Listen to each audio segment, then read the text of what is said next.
Sir நம்ம தோற்றம் கொஞ்சம் குறைவா இருக்கிறதுக்காக வருத்தப்படக்கூடாது, நிறம் கொஞ்சம் குறைவா இருக்கிறதுக்காக வருத்தப்படக்கூடாது. ரிஷிகேஷ்ல பிறந்து வளர்ந்த, ரிஷிகேஷ்ல வாழ்ந்த சுவாமி சிவானந்தா ஒரு கதை சொல்வார், அருமையான கதை. ஒரு காட்டுல கிளியும் காக்காயும் உட்காந்து பேசிட்டு இருந்துதான். அப்ப காக்காயை பார்த்து கிளி சொல்லிச்சான் ரொம்ப திமிரா, யூ டைரக்ட்லி காக்காய் தள்ளி உட்காரு. காக்கா கேட்டுதான், ஏன் இப்படி நான் இன்சல்ட் பண்றேன், நீ பிளாக் அண்ட் ஒயிட், நான் மல்டி கலர், ஏன் கலர்னா ஒசியான்னா. ஆமா, தமிழ்நாட்டில் இலவச டிவி கொடுத்த போது அவன் கலர் டிவி தான் கேட்டானே ஒழிய பிளாக் அண்ட் ஒயிட் டிவி அவன் வாங்கிட்டானா.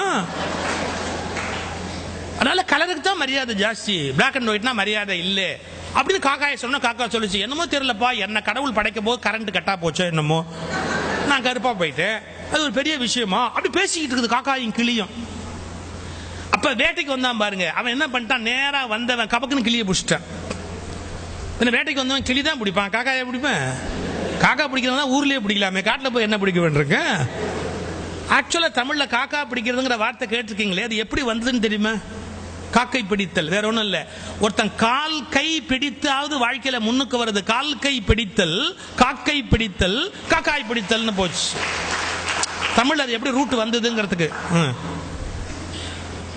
இப்ப இந்த காக்காயை விட்டுட்டு கிளி அப்படியே லபக்குன்னு கிளியை பிடிச்சிட்டா. கிளியை பிடிச்ச உடனே நமக்கு என்ன தெரியுது? முதல் லெசன், அழகு எவ்வளவு அழகானதோ அவ்வளவு ஆபத்தானது. எவ்வளவு அழகானதோ அவ்வளவு ஆபத்தானது இல்லையா? காக்கா மாட்டிச்சு, கிளி மாட்டிச்சு. கிளியை பிடிச்சி நேரா வீட்டுல கொண்டாந்து வச்சுக்கிட்டு அந்த கிளிக்கு பேசுறதுக்கு பழக்கிறா. இந்த காக்கா பின்னாடியே வந்து என்னன்னு பாக்குது.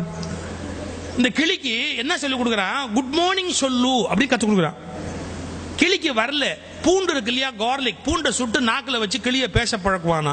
இந்த பூண்டை தூக்கி கிளி நாக்கில் வச்சு கீச்சு மூச்சுன்னு கத்துது.